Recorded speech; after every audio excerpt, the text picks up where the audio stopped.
Welcome to the Nice Girls Wear Scrubs podcast. I'm Allie, I'm Cindy. and we are a mother-daughter nursing duo on a mission to change the nursing narrative and unsubscribe to the typical mean girls club. Scorpios by astrology and nurses by choice, we want to share stories, create community, and give you actionable items to love your nursing career again. So let's jump into the episode. Hey, Mom, have you heard of nurse math? Oh yeah, you mean like when you want to buy a purse and then you're like, I'm just going to pick up an extra shift and I can make X amount so I can go buy that purse. Yep. Or like there has been a meme that goes around every so often. It's like 3 shifts, my mortgage, 2 shifts, a vacation, 1 shift. And I feel like that is really detrimental to nurses and their finances because so many nurses think that they're going to make all this money when they get into nursing. And it's portrayed as this like lavish job that makes tons of money and they can go on these vacations and all this stuff. But we learn to live outside of our means and then we just end up picking up all these shifts. And it's exactly what I did when I first started, but I wasn't going on all these cool vacations. I just was living outside of my means before I even started nursing. Right, exactly. I remember back when you guys were little and I would be like, "Oh, we want to go on this vacation." I typically would book the vacation and then I would backpedal and do all the extra shifts and pay for it. But, kind of we both are in the financial realm in our other profession. And we know that that's not the right way to create a sound financial foundation or a financial portfolio or any of that. Because if you're not taking inventory of what's coming in and then calculating what's going out, usually what happens, and tell me if I'm wrong, but nurse math doesn't equate because, oh, I'm going to work 3 shifts to meet my mortgage, but then you pay because you're working those shifts or those extras or whatever, you end up spending more and then you might not have enough for your mortgage. Mm-hmm. And I think you can tell me if I'm wrong, but what's so interesting is I feel like we think that there's just going to always be this amount of overtime or extra shifts or bonus shifts or whatever. And when those all dry up, I remember watching a video recently of somebody who was like, oh, I bought a purse and my extra shift was canceled. And that was how I was going to pay for this purse. And Mm. you can't live your life like that. And while, yes, it's great to work extra shifts or have that as something to be able to do as a nurse, I think a lot of people aren't forward thinking or have this mindset that there'll always be enough shifts and we don't save for a rainy day, we don't save for later, and we're always stuck to working our jobs. And if we hate them, we can't leave. Do you Right. think that it's something that I was talking to someone recently too about what would happen if we actually taught nurses in nursing school how to be Mm. financially literate, or even if your management cared um, enough to see what your what how you felt financially. Did it bring you a lot of stress? um and I think what happens is a lot of people who are financially stressed are really tied to a job, and I think that's why it's not promoted in our profession.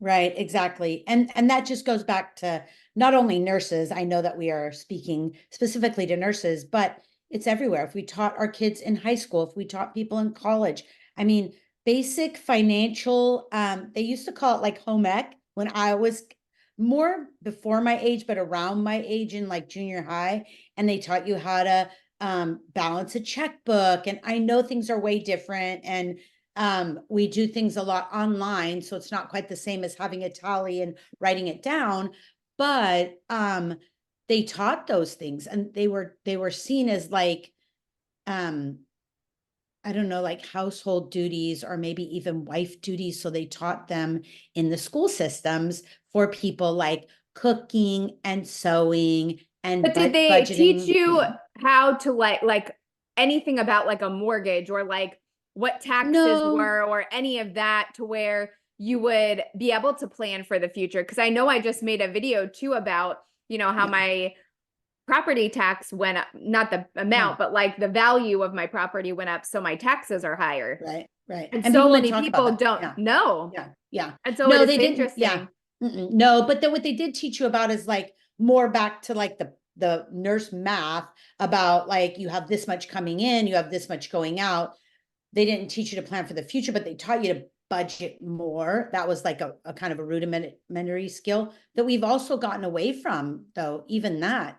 And you're right. We don't teach people to think like, well, I know for a fact 90% of Americans level up when they get a bump up in pay, right? So like we buy the bigger house, we buy the nice car, all the things that we want or that we think Americans should have, you get a raise in your salary, or you make more money, or you work an extra shift, whatever the money equates to, you just end up spending it. And instead of doing that, you ought to set a saving goal when you first get a job. So if you taught nurses in nursing school or other professions too, that when you calculate your money that you're getting, don't go rent a property or an apartment that you can't afford with, like, say, even 70% of your income or 60% of your income. You had to equate all your spending and your living and all those things, but your savings ought to come first, meaning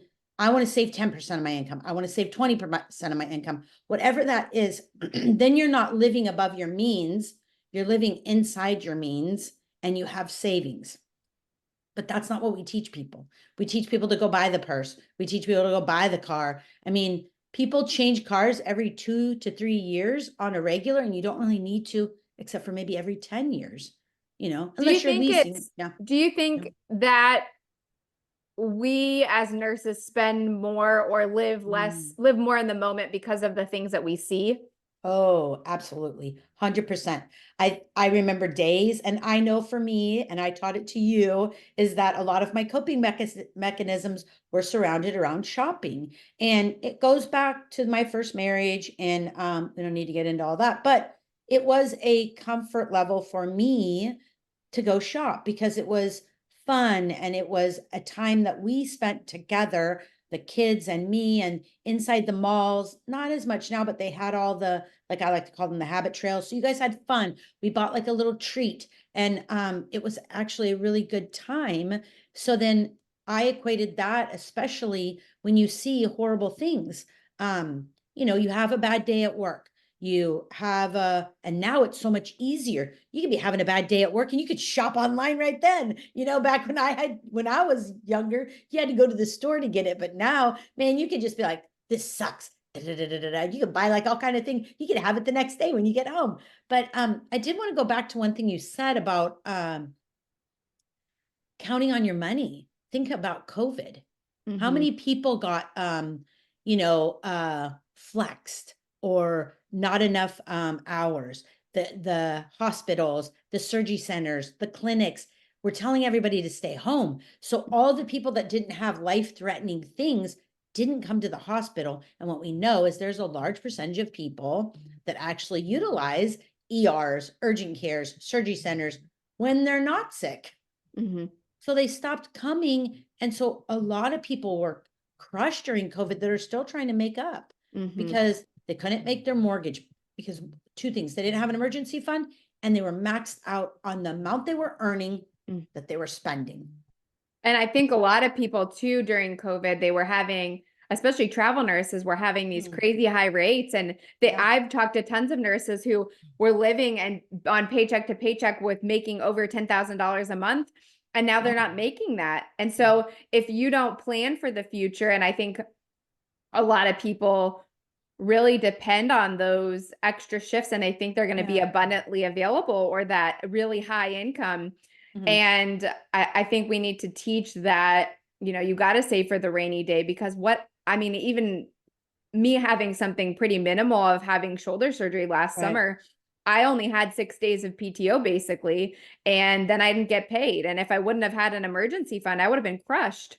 Right. Yeah. And so I think we just think that nothing's ever going to happen to us and we're just going to be able to work. And I just think that's not the case. And I wish more people and there would be a lot less stress, I think, too, and you would be in the able to take workplace. a day off as well. And Yeah. and so do you feel like that, the shopping and the, excessive purchases, or like people talking about picking up extra to like buy things, was really popular when you first started, or even like Oh, middle of your career? oh, no, no, no, because actually when I first started my career, overtime wasn't really that readily available. Sometimes you'd stay over like 4 hours, like when I first started, we did 8 hour shifts, 5 days a week. And you had your shift like mornings, mids, or night. And maybe you'd stay over if somebody called out sick or something like that, but that was pretty rare because there was also some super strict guidelines around sick call. Yeah. Um, and so you didn't really pick up extra shifts often at all. Like you worked a 40-hour work week, and then we changed to 12-hour shifts. Um, Probably about 4 years into my career, we went to 12-hour shifts. Mhm. And that was maybe a little bit more, but not really as prevalent. It wasn't really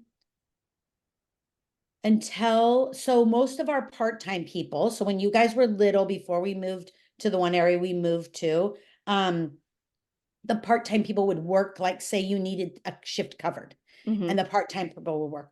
But I didn't find that we had the excessive need for extra shifts, fill these Mhm. extra shifts. I don't know where that came from because at that point in time I wasn't involved in scheduling or any of that. But then when we moved and I got once after the third child was born, I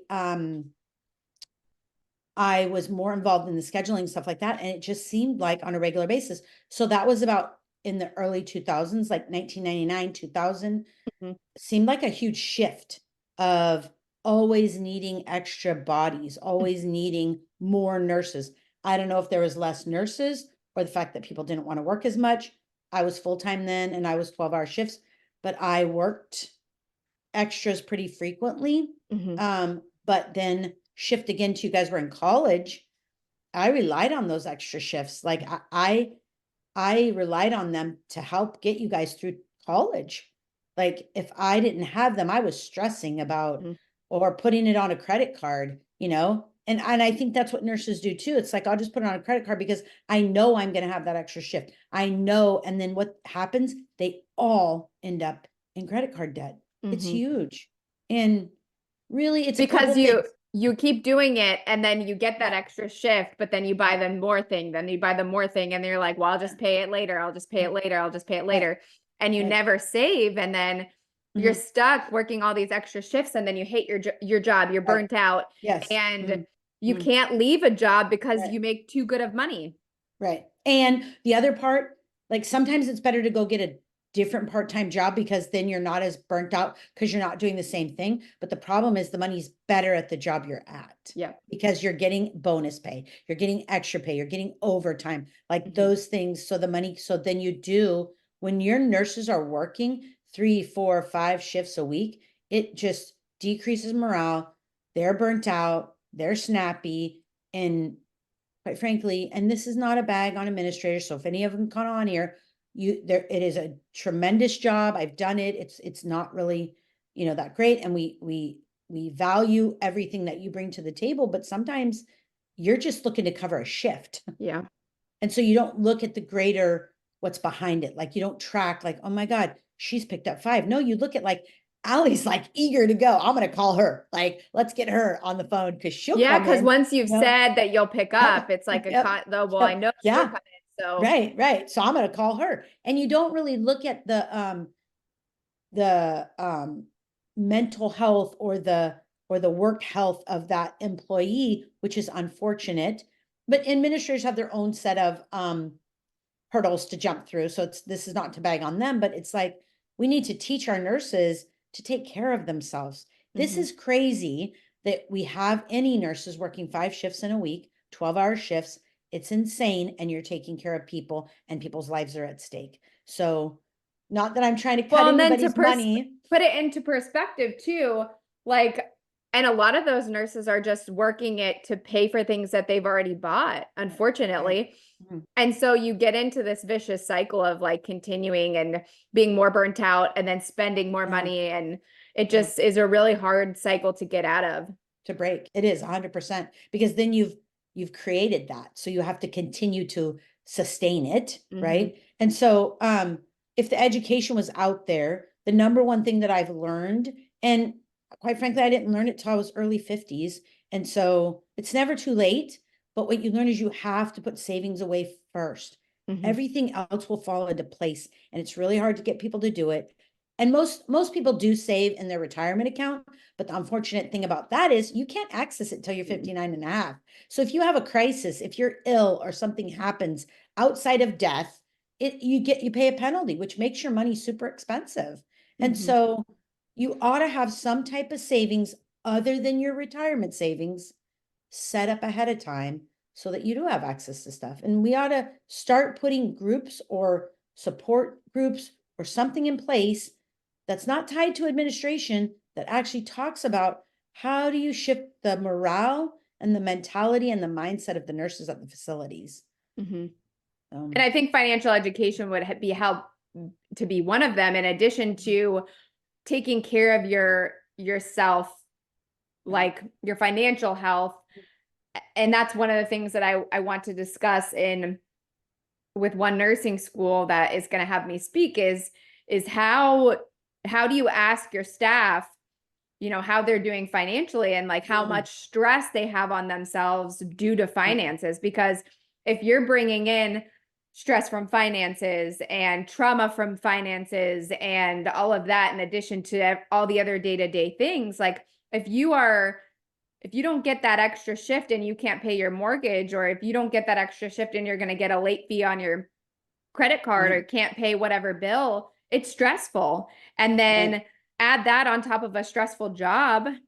Right, right. It's true. And I know this is more around nurse math, but it goes to all areas of your life as well. And as administrators, I think that or hospitals, facilities, jobs, whatever, and it goes wide across the country is that we need to make sure people are taking care of themselves in all areas. And I know I'm not really great at this is like physically too. If you're not taking care of yourself physically, and nurses are notorious for that. You know, we don't take regular breaks. We eat stuff on the fly. I mean, I have a lifetime of habits that I'm trying to break. And it comes from not having, not thinking, I'm not saying they did it purposefully, but thinking I didn't have time to make food. I didn't have time to eat properly. I don't have time to take a break to drink water. I don't have time because we're too busy. I have to take all the brunt on myself. And, you know, I mean, there were shifts that I went like 16 hours without peeing. That's And ridiculous. I think a lot of people wear that as a badge of honor too. Yeah, absolutely. And so we need to kind of shift that mindset, but your finances are right up in there because if you look at the things that cause stress in your life, financial, the number one stress in a marriage Is or finances, relations, yeah. finances, Mhm. finances. So Well, and think even if you're single, like I know me paying for all the things that I have to pay for, it was very hard for me to decide that I was going to take a pay cut because I wasn't sure that I was going to be able to do it. And I would have stayed in a job that I didn't really like, that I did not feel valued in, and Yeah, was so depressed and yeah, so frustrated just because wasn't sure I was going to be able to right, afford what I had. And that was just not a major lifestyle creep, but it was lifestyle creep because I was making good money.